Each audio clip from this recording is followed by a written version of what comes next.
To SP smart digital. बच्चों, यहाँ पे एक मैं पेपर जो कि 12th क्लास का है, इसको मैं डिस्कस कर रहा हूँ। और ये बोर्ड में जिस तरह से क्वेश्चन आते हैं सेम उसी तरह का पैटर्न का है पूरा ये पेपर हमने लिया है। और इस पेपर को एक बच्चे ने सॉल्व किया है यहाँ पे, ठीक है। तो हम देखेंगे कि बच्चे ने कहाँ कहाँ पे गलत किया है और कहाँ कहाँ पे बच्चे ने सही लिखा है। तो सबसे पहले अगर देखें क्वेश्चन नंबर 1, तो a copper wire of resistivity P is stretch to reduce its diameter to half its previous value, what will be the new resistivity. तो देखो रेजिस्टिविटी में कोई चेंज नहीं होता है बेटा, रेजिस्टेंस चेंज करता है। Resistance will depend upon area and length, ठीक है। रेजिस्टिविटी जो होता है मटेरियल की प्रॉपर्टी होती है। बच्चे ने लिखा है there will be no change in P, जो P है उसमें कोई चेंज यहाँ पे नहीं होगा, तो करेक्ट आंसर। नेक्स्ट क्वेश्चन यहाँ पे देखें तो नेक्स्ट में लिखा है कि what are pole pieces of galvanometer made why आना चाहिए, तो why are pole pieces of galvanometer made concave.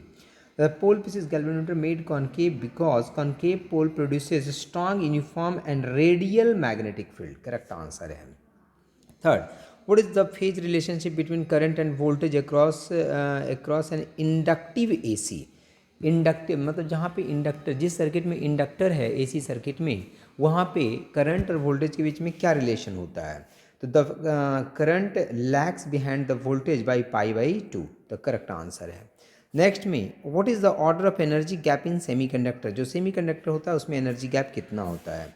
The energy gap in a semiconductor of order of 1 electron volt, तो करेक्ट है। सेमीकंडक्टर में 1 इलेक्ट्रॉन वोल्ट होता है, जो कंडक्टर होता है उसमें तो ओवरलैप कर जाता है कंडक्शन बैंड और वैलेंस बैंड, और जो आपका इंसुलेटर होता है उसमें 5 इलेक्ट्रॉन वोल्ट के करीब गैप होता है। Next, does each incident photon eject photo electrons, if not why. No, answer क्या है नो, क्यों नहीं। Not every incident photon eject a photoelectrons when the frequency of incident photon is less than threshold frequency, then there will be no emission of photoelectrons. Next, the ionization potential of hydrogen atom is 13.6 volt, तो true, correct है। Next, C614 and H816 is a pair of isotopes, क्या ये isotopes हैं, तो false, ये गलत है, isotopes ये नहीं है, ठीक है। इसके बाद नेक्स्ट में 1 million electron volt equal to कितना जूल, तो 1 मिलियन इलेक्ट्रॉन वोल्ट, तो 1 electron volt equal to 1.6 into 10⁻19 joule. और मिलियन का मतलब 10⁻6, तो 10⁻6 से मल्टीप्लाई करोगे तो 1.6 इंटू 10⁻13 जूल हो जाएगा, correct answer. Next, define current, तो rate of flow of electric charge through an area is known as a current, I is equal to this is Q/T। Next, the SI unit of magnetic field is, magnetic field जो है उसका SI unit क्या होता है, तो magnetic field का unit जो होता है टेस्ला होता है। तो 10 आउट ऑफ 10 मार्क्स यहाँ पे बच्चे को मिलेंगे। नेक्स्ट में देखें, इसके बाद है सेक्शन बी। सेक्शन बी में है short answer type question. First question अगर देखें तो state Ampere circular law, write an expression for magnetic field due to infinitely long straight conductor carrying current. तो पहले एम्पियर सर्कुलर लॉ बच्चे ने देखो यहाँ पे डिफाइन किया है कि एम्पियर सर्कुलर लॉ क्या होता है, बहुत अच्छे तरीके से फार्मूला इसका लिखा है, क्लोज इंटीग्रेशन ऑफ B.dl, ऊपर वेक्टर का साइन भी लगाया है, B के ऊपर भी DL के ऊपर भी, and this is equal to mu not into I, यहाँ पे बच्चे ने किया है, डायग्राम भी बनाया है। और आपसे पूछा है कि write an expression for magnetic field due to infinitely long straight conductor carrying current. अगर स्ट्रेट कंडक्टर कैरिंग करंट अगर रखता है तो उसके कारण जो मैग्नेटिक फील्ड होता है ए डिस्टेंस पे वो कितना होता है, उसका फार्मूला लिखना था। बच्चे ने फार्मूला यहाँ पे बहुत अच्छे तरीके से म्यू नॉट I/2π ये लिखा है, तो करेक्ट 2 मार्क्स इसको यहाँ पे मिलेंगे। Next question, if frequency of AC is double, what happens to resistance, inductive reactance and capacitive reactance। तो we know that XL is equal to this is omega into L, and we know that omega is equal to 2π frequency into 2π frequency, तो XL is equal to 2π frequency into L हो गया। So new frequency, new inductive reactance कितना हो जाएगा, तो XL dash is equal to 2π, and जो frequency वो double हो गया, तो जहाँ पे 2 था वहाँ पे, जहाँ पे न्यू था वहाँ पे 2 न्यू आ जाएगा इंटू L।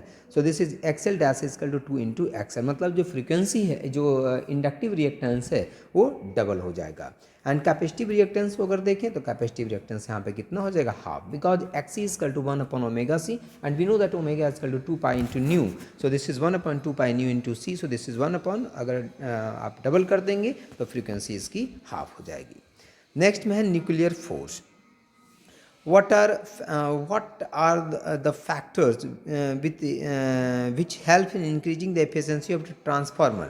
अच्छा, इसके पहले एक क्वेश्चन है लेकिन इस बच्चे ने इस क्वेश्चन को पहले नहीं किया है। 12 के बाद 13 नंबर में था इफ़िशेंसी कैसे हम इंक्रीज कर सकते हैं, तो बच्चे ने ये नहीं किया है, तो देखते हैं अभी आगे, नहीं तो फिर मैं इसको डिस्कस करूँगा अलग से। तो क्वेश्चन नंबर 14 में है define nuclear fission and nuclear fusion.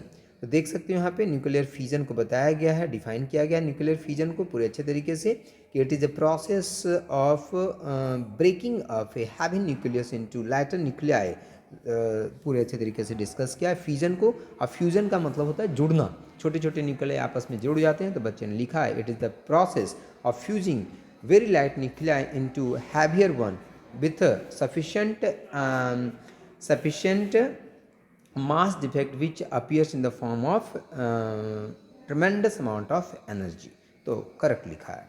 हाँ, यहाँ पे आप चाहें तो अगर आपके पास टाइम है तो ऐसे तो डेफिनेशन 2 मार्क्स में पूछा तो डेफिनेशन ठीक है, काफ़ी है, लेकिन अगर आप चाहें तो इसमें जो रिएक्शन है इसका वो भी आप यहाँ पे यूरेनियम का न्यूट्रॉन से बम्बार्ड करवाते हैं फ्यूज़न में, तो उसको आप लिख सकते हैं यहाँ पे। नेक्स्ट क्वेश्चन है defined RMS and average value of AC. देखो बच्चे ने यहाँ पे लिखा है कि रूट मीन स्क्वायर, आरएमएस को हम बोलते हैं रूट मीन स्क्वायर वैल्यू, इसको डिफाइन किया गया कि RMS value is that value of steady current which generate same amount of heat in a resistance as is generated by AC while forming flowing through same resistance in same time is called the RMS value. और उसी तरह से यहाँ पे देख सकते हो आपकी एवरेज वैल्यू को बच्चे ने भी डिस्कस यहाँ पे किया है। नेक्स्ट क्वेश्चन देखें तो state 2 postulate of Bohr model of atom. तो यहाँ पे आप देख सकते हो बोर मॉडल ऑफ एटम के 2 पॉस्टुलेट, एक तो यही है कि सेंट्रीपिटल फोर्स जो होता है वो आपका सेंट्रीपिटल फोर्स जो होता है वो इलेक्ट्रोस्टैटिक फोर्स के बराबर होता है, उसको इक्वेट करते हैं। एक पॉस्टुलेट ये हो गया बोर का। दूसरा पॉस्टुलेट जो है कि एक हायर एनर्जी ऑर्बिट से अगर लोअर एनर्जी ऑर्बिट्स में अगर इलेक्ट्रॉन आता है तो एनर्जी रिलीज करता है, वो आपका सेकेंड हो गया। तो यहाँ पे देखो बच्चे ने दोनों पॉस्टुलेट को यहाँ पे मेंशन किया है। नेक्स्ट देखें तो यहाँ पे है डेराइव आइंस्टाइन फोटोइलेक्ट्रिक इक्वेशन। तो देख सकते हो आप आइंस्टाइन फोटोइलेक्ट्रिक इक्वेशन को यहाँ पे डिस्कस किया गया है। ये फोटोन है, यहाँ से आया, स्ट्राइक किया, यहाँ से फिर ये गया फोटोन और यहाँ से फिर यह चला गया, हाफ mv² इसकी एनर्जी। अब पूरा यहाँ पे डिस्कस करके K max equal to this is h nu minus nu not, जो आपका फाइनल रिजल्ट है यहाँ पे वो बच्चे ने यहाँ पे लाया है। तो पूरे के पूरे यहाँ पे 2 मार्क्स यहाँ पे मिलेंगे। हालांकि यहाँ पे मैंने 3 मार्क्स में दिया है, लेकिन ये जनरली 2 मार्क्स में दिया है, लेकिन जनरली आपसे 3 मार्क्स में पूछ सकता है। ठीक है, 3 मार्क्स में पूछता है जनरली, तो मैंने यहाँ पे 2 मार्क्स में दिए हैं। तो 3 मार्क्स में भी इतना ही आपको लिखना है, 2 मार्क्स में भी काफ़ी लिखा हुआ है। 2 मार्क्स में कहो तो ज़्यादा लिखा हुआ है, 3 मार्क्स का ही है ये। ठीक है, पूरा अगर आप लिखोगे तो 3 मार्क्स आपको यहाँ पे मिलेंगे। नेक्स्ट क्वेश्चन देखें तो calculate resistivity of material of wire 2 metre long 0.6 millimetre diameter having resistance of 3 ohm. ठीक है, तो आप देख सकते हो कि L की वैल्यू, डायमीटर की वैल्यू, रेजिस्टेंस की वैल्यू गिवन है and we know that R equal to rho L upon A। So this equal to सबकी वैल्यू पुट करेंगे तो यहाँ पे 4.2 इंटू 10⁻⁹ ओम मीटर यहाँ पे करेक्ट आंसर इसका आया है। पहले बच्चे ने एरिया निकाला है और इसमें ध्यान रखना है आपको कि जब आपने डायमीटर आपको गिवन था 0.6 मिलीमीटर, जब आपने रेडियस निकाला तो मिलीमीटर में है, तो मिलीमीटर को हम सेंटीमीटर में पहले मीटर में कन्वर्ट कर लेंगे। देखो 10⁻³ से मल्टीप्लाई किया है बच्चे ने। ठीक है, बाकी तो सब SI यूनिट में है और सबकी वैल्यू पुट करेंगे तो यहाँ पे रो की वैल्यू निकल जाएगी। नेक्स्ट में है distinguish between a step and a step down transformer. A step up और स्टेप डाउन ट्रांसफार्मर जो है, अ स्टेप अप और स्टेप डाउन ट्रांसफार्मर जो है उसके बारे में यहाँ पे बताना है। तो देखो यहाँ पे लिखा हुआ है कि स्टेप अप और स्टेप डाउन ट्रांसफार्मर क्या होता है। The number of turns in primary coil is that in the secondary is less than in the step up जो होता है प्राइमरी कॉइल में कम नंबर ऑफ टर्न होता है, सेकेंडरी कॉइल में ज़्यादा होता है। तो बच्चे ने लिखा है कि स्टेप अप में the number of turns in primary coil is less than that of the secondary coil, correct definition है। ठीक है, और 2 पॉइंट्स यहाँ पे लिखा है बच्चे ने डिफरेंस, तो करेक्ट लिखा है बेटा दोनों। इससे ज़्यादा लिखने के तो 2 मार्क्स में ज़रूरत आपको नहीं है। इसके बाद यहाँ से 3 मार्क्स का क्वेश्चन स्टार्ट हो जाता है। 3 मार्क्स में सबसे पहला क्वेश्चन है An infinite line charge produces an electric field of 9 into 10 power 4 Newton per coulomb at a distance of 2 centimeter. Find line charge density. And we know that E is equal to lambda upon 2 pi epsilon naught into R. So this is equal to सबकी value put करेंगे और यहाँ पे lambda is known as a linear charge density और lambda की value यहाँ पे 10 to the minus 7 coulomb per metre यहाँ पे आंसर करेक्ट आंसर आया है। एंड वी नो दैट कि लाइन चार्ज जो होता है उसके कारण जो इलेक्ट्रिक फील्ड की वैल्यू होती है आर डिस्टेंस पे E equal to lambda upon 2 pi epsilon not into R हो जाता है। हम 2 से मल्टीप्लाई कर लेंगे और 2 से डिवाइड कर देंगे तो नीचे 4 पाई एप्सिलॉन नॉट आ जाएगा and 1 upon 4 pi epsilon not जो होता है 9 इंटू 10 पावर 9 होता है। नाउ नेक्स्ट में देखें तो 21 using Kirchhoff law derive the condition for balance Wheatstone bridge. ठीक है, अच्छा बच्चे ने ये नहीं करके पहले ये न्यूमेरिकल किया है। ठीक है, a wire of length 12 metre uniform cross section area 4 into 10 power 4 metre square has resistance of 6 ohm. What is the resistivity of the material of the wire. तो देखो यहाँ पे एल की वैल्यू दिस इज 12 मीटर हो गया, ए की value are की value आपको गिवन है, सो रो की वैल्यू 2 इंटू 10 माइनस 6 ओम मीटर हो गया, यहाँ पे निकाल लिया है बच्चे ने।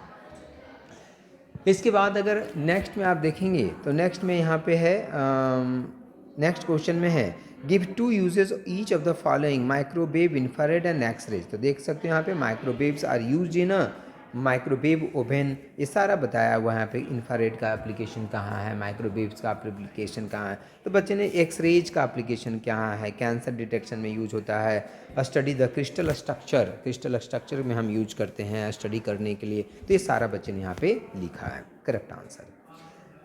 नेक्स्ट आप देखें तो व्हीटस्टोन ब्रिज के बारे में बोला है। ठीक है कि using the Kirchhoff law derive the condition for Wheatstone bridge. अब देखो ये इस क्वेश्चन को यहाँ पे किया बच्चे ने, तो यहाँ पे देख सकते हो आप व्हीटस्टोन ब्रिज को सबसे पहले बहुत सुंदर डायग्राम बनाया है। यहाँ पे करंट सभी में जितने भी आर्म्स हैं, इसके 4 आर्म्स है पी क्यू आर एस, मतलब 4 रेजिस्टेंस यहाँ पे लगाया है। चारों रेजिस्टेंस में बेटा यहाँ पे करंट दिखाया है और यहाँ से दिखाया है कि टोटल करंट आ ही गया है। उसके पास इसमें इस वाले में किरचॉफ का जो वोल्टेज रूल है और इसमें किरचॉफ का जो वोल्टेज रूल है, दोनों रूल लगाया है। और दोनों रूल लगाने के बाद हम जानते हैं कि व्हीटस्टोन ब्रिज तब बैलेंस होता है जब गैल्वेनोमीटर में करंट की वैल्यू कितनी होती है 0। तो गैल्वेनोमीटर में करंट की वैल्यू 0 करेगा यहाँ पे, और जैसे ही गैल्वेनोमीटर में करंट की वैल्यू 0 करेगा तो यहाँ पे जा करके जो आंसर है वो आ जाता है आपका this is P upon Q equal to R upon S। हम लोग जानते हैं कि व्हीटस्टोन ब्रिज बैलेंस तभी होता है जो 4 उसके रेजिस्टेंस होते हैं, जो 4 आर्म्स होते हैं पी क्यू आर एस, उन दो का रेशियो 2 अलग के रेशियो के बराबर अगर होता है, मतलब ratio P upon Q equal to अगर R अपॉन S होता है तो व्हीटस्टोन ब्रिज क्या होता है, बैलेंस होता है। 1 नंबर में भी पूछा जाता है कि what is the condition when the Wheatstone bridge balance, तो P upon Q equal to R upon S। तो this is the correct answer, इसको आपको याद रखना है। नेक्स्ट अगर हम देखें यहाँ पे तो नेक्स्ट में है using phasor diagram solution of series LCR circuit derive N expression for impedance. ठीक है, तो ये देखो LCR सर्किट है यहाँ पे, और LCR सर्किट में यहाँ पे इम्पिडेंस फाइंड करना, तो सबसे पहले this is equal to VR हो गया, ये तुम्हारा VR हो गया, ये तुम्हारा VC हो गया और E इसका रिजल्टेंट हो गया। और यहाँ पे जो वेक्टर, जैसे हम वेक्टर को ट्रीट करते हैं, वैसे ही यहाँ पे भी ट्रीट करना है इसको। और ये एंगल यहाँ पे कितना हो गया, फाई हो गया, और यहाँ से फाइंड करके Z की वैल्यू, Z जो कि रिजल्टेंट रेजिस्टेंस है जिसको हम इम्पिडेंस कहते हैं, impedance Z equal to this is root under R square plus XL minus XC का होल स्क्वायर यहाँ पे बच्चे ने निकाला है। तो बहुत अच्छे से किया है, इसको पूरे के पूरे 3 मार्क्स यहाँ पे मिलेंगे, कहीं पे कोई नंबर कटने के चांस यहाँ पे इस बच्चे के नहीं हैं। तो बहुत अच्छे तरीके से यहाँ पे बच्चे ने किया है।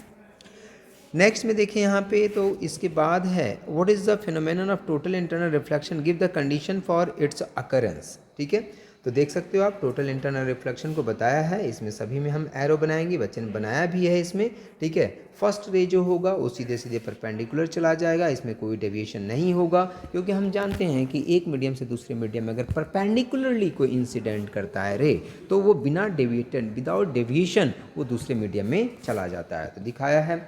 दूसरा रे को दिखाया है कि सम एंगल से अगर जाएगा, एंगल ऑफ इंसिडेंस होगा तो डेविएट करेगा थोड़े एंगल से, और उसके बाद और सारा डेविएशन करके यहाँ पे दिखाया है। और वी नो दैट कि अगर एक एंगल ऐसा होता है जिसको हम क्रिटिकल एंगल कहते हैं, जहाँ पे रिफ्रैक्टेड रेज जो होता है उस सरफेस के अलॉन्ग मूव कर जाता है और यहाँ से फिर कंडीशन ये निकलता है, दिस इज कल टू ये देखो यहाँ पे बच्चे ने कंडीशन नहीं निकाला, क्या पूछा था इसमें तो so what is the phenomenon of total internal reflection, give the condition for it occurrence. ठीक है, अच्छा सिर्फ कंडीशन पूछा था। कंडीशन यही होता है कि डेंसर मीडियम से रेयर मीडियम में लाइट जाता है, और दूसरा कि एंगल ऑफ इंसिडेंस जो होना चाहिए क्रिटिकल एंगल से ज़्यादा होना चाहिए। करेक्ट है। फिर नेक्स्ट में है define mass defect and obtain N expression for binding energy per nucleon. तो देखो बच्चे ने पहले मास डिफेक्ट डिफाइन किया है, और मास डिफेक्ट डिफाइन करने के बाद बच्चे ने पहले मास डिफेक्ट डिफाइन किया है, मास डिफेक्ट करने के बाद बाइंडिंग एनर्जी पर न्यूक्लियन यहाँ पे निकाला हुआ है। बहुत अच्छे तरीके से बच्चे ने किया है। इसको पूरे के पूरे यहाँ पे भी 3 मार्क्स इसको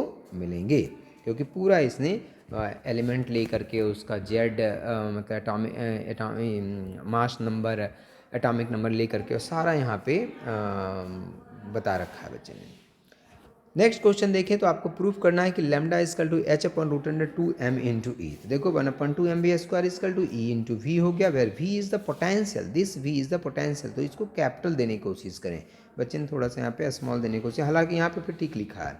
ठीक है, we know that lambda is equal to h upon m v, इस v की वैल्यू यहाँ से ये पुट कर दिया और यहाँ से फाइनल आंसर यहाँ पे आ गया। तो इस तरह से इसको हम यहाँ पे, लेकिन हालांकि मैं ये कहूँगा अच्छा मेंशन किया है बच्चे ने, लेकिन देखो ई को मेंशन नहीं किया कि ई जो है वो एनर्जी है। तो थोड़ा सा इसको और एक्सप्लेन करें बेटा इसमें कि ई जो है आपका यहाँ पे टोटल एनर्जी है, एंड वी नो दैट कि एनर्जी इज कल टू, देखो सीधे डायरेक्ट इसने बता दिया कि 1/2 mv² is equal to e into we होता है। तो इसको थोड़ा सा आप मेंशन करें, अगर 3 मार्क्स में पूछा है तो we know that the if the mass of the body is m and velocity is v, so we know that the kinetic energy E is equal to 1/2 mv², and if a charge q is moving in in potential difference v, then the total energy equal to q into v, so these two energy are equal। तो इस तरह से बेटा थोड़ा इसको लिखने की कोशिश यहाँ पे करेंगे आप। इसके बाद यहाँ पे देखो इसको और आगे h की वैल्यू लेमडा भी निकाला गया है यहाँ पे इन टर्म्स ऑफ एंगस्ट्रम, तो हालांकि इसकी ज़रूरत नहीं है क्योंकि यहाँ पे ये पूछा नहीं था, तो आप इसको नहीं लिख सकते हैं, लिखने की कोई ज़रूरत यहाँ पे नहीं है, हालांकि बच्चे ने निकाला, ठीक है कोई बात नहीं। नेक्स्ट में है लॉन्ग क्वेश्चन। लॉन्ग में है सबसे पहला state and explain Coulomb's law in vector form, hence define unit charge. तो देखो यहाँ पे सबसे पहले कूलम्स लॉ को यहाँ पे डिफाइन किया है बच्चे ने, और कूलम्स लॉ को इन वेक्टर फॉर्म यहाँ पे बताया है। ठीक है, यहाँ पे जैसे बच्चे ने ले लिया कि let this is the charge Q1 and this is the charge Q2, इस पे जो फोर्स लगेगा दिस इज F12 1 पे लगा, 2 ने लगाया, and this is force is equal to F21, और जो R12 है 12 बता रहा है आपसे 1 से 2 के डायरेक्शन में, R21 बता रहा है 2 से 1 के डायरेक्शन में। तो जब F21 आप लिखेंगे, जब F21 आप फोर्स लिख रहे हैं यहाँ पे, तो F21 जब आप मेंशन कर रहे हैं तो यहाँ पे R12 हम लेंगे, क्योंकि ये इसका डायरेक्शन F21 का डायरेक्शन इस डायरेक्शन में है, तो इसका पोजीशन वेक्टर कौन दिखाएगा, R12 दिखाएगा। और इसी तरह से दूसरा लेंगे और फिर दोनों को इक्वेट करके हम दिखाएंगे कि जो फोर्सेज हैं दोनों, उसका मैग्नीट्यूड जो है वो इक्वल है और डायरेक्शन जो है वो क्या है, सिर्फ अपोजिट है। और यहाँ से इंपॉर्टेंस ये निकलता है आपका कि अगर दो चार्जेज होते हैं, दोनों का प्रोडक्ट अगर ग्रेटर देन जीरो होता है तो रिपेल करेगा, और लेस देन जीरो होता है तो अट्रैक्ट करेगा। ये सारी चीज़ें यहाँ पे बच्चे ने मेंशन किया है। ठीक है, बहुत अच्छे तरीके से किया, पूरे के पूरे 5 मार्क्स इसको यहाँ पे मिलेंगे। नेक्स्ट अगर हम देखें बेटा यहाँ पे, तो नेक्स्ट देखें तो व्हाट इज़ पैरेलल, इसी क्वेश्चन में और में what is parallel plate capacitor, derive an expression for its capacitance whose dielectric slab is introduce between them. तो देख सकते हो आप, सबसे पहले कैपेसिटेंस वगैरह को बताया है यहाँ पे, ठीक है, और उसके बाद डायग्राम बना करके एक डायलैक्ट्रिक यहाँ पे इंसर्ट किया है, और इसके अंदर में जो इलेक्ट्रिक फील्ड है ये सारा दिखा करके, और फाइनली यहाँ पे this is C equal to epsilon not A upon D minus T plus T upon epsilon R यहाँ पे बच्चे ने पूरे अच्छे तरीके से निकाला, पूरे 5 मार्क्स यहाँ पे मिलेंगे। नेक्स्ट मैं discuss principle construction working of a moving coil galvanometer. तो देख सकते हो बेटा आप यहाँ पे मूविंग कॉइल गैल्वेनोमीटर का डायग्राम बहुत अच्छे तरीके से बनाया है बच्चे ने, और सारा इसमें एक्सप्लेन किया है सारी चीज़ें, और लास्ट में जाकर के this is I is directly proportional to theta, जो डिफ्लेक्शन होता है उसी डायरेक्टली प्रोपोर्शनल होता है करंट। ये बच्चे ने पूरा अच्छे तरीके से यहाँ पे मेंशन इसको किया है, पूरे 5 मार्क्स यहाँ पे मिलेंगे। नेक्स्ट में वाटर डाया पारा and ferromagnetic material, discuss the important properties. तो देखो डाया पारा एंड फेरोमैग्नेटिक मटेरियल को यहाँ पे डिस्कस किया है, सभी प्रॉपर्टीज़ को with neat and clean diagram. सभी में देखो डायग्राम यहाँ पे मेंशन किया है, तो वो बहुत अच्छे तरीके से यहाँ पे डायग्राम वगैरह और बताया है। सारे जो प्रॉपर्टीज़ हैं इसके सभी प्रॉपर्टीज़ को मेंशन किया। हालांकि एक डायग्राम इसका मिसिंग है। पैरामैग्नेटिक में इसने एक डायग्राम बनाया, फेरोमैग्नेटिक में डायग्राम बनाया। अच्छा, दो ही पूछा है यहाँ पे। Discuss what are dia, para and ferromagnetic materials, तो बच्चे ने दो ही यहाँ पे बताए हैं। ठीक है, पैरामैग्नेटिक हो गया, फेरोमैग्नेटिक हो गया यहाँ पे, और इसके ऊपर है ये आपका पैरामैग्नेटिक। डायामैग्नेटिक के बारे में इसने नहीं बताया है, या फिर हो सकता है पेज मिसिंग होगा इसका। ठीक है, आगे देख लेते हैं। आगे तो नहीं दिख रहा है, चलो ठीक है। इसके बाद discuss the formation of refractive index prism. ये देखो प्रिज्म का क्वेश्चन है, बहुत अच्छे तरीके से नीट एंड क्लीन डायग्राम बनाया है यहाँ पे बच्चे ने। और डायग्राम बनाने के बाद यहाँ पे सारी चीज़ें यहाँ पे मेंशन कर रखा है। और फाइनली जो आंसर इसका आता है mu equal to sine A plus delta m by 2 divided by sine A by 2। ये पूरे अच्छे तरीके से निकाला, पूरे 5 मार्क्स यहाँ पे मिलेंगे। नेक्स्ट में define fringe width, derive an expression for fringe width with interference pattern. ठीक है, तो ये बच्चे ने नहीं किया यहाँ पे। और एक क्वेश्चन ये मिसिंग है, इस बच्चे ने नहीं किया है। ये क्वेश्चन था डिस्टिंग्विश स्टेप ऑफ, नहीं ये define RMS what factor with increasing efficiency of a transformer. ऐसे देखो बेटा, मैं बता रहा हूँ, बाकी मैं इसमें ऐड भी कर दूंगा वो चीज़ें।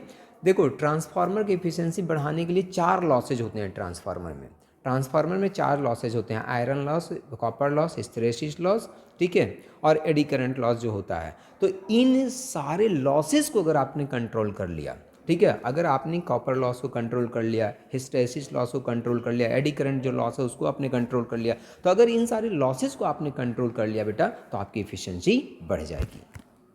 तो उसके जो लॉसेज हैं उसको आप कंट्रोल कैसे कर सकते हैं, उससे आपकी इफिशिएंसी बढ़ेगी।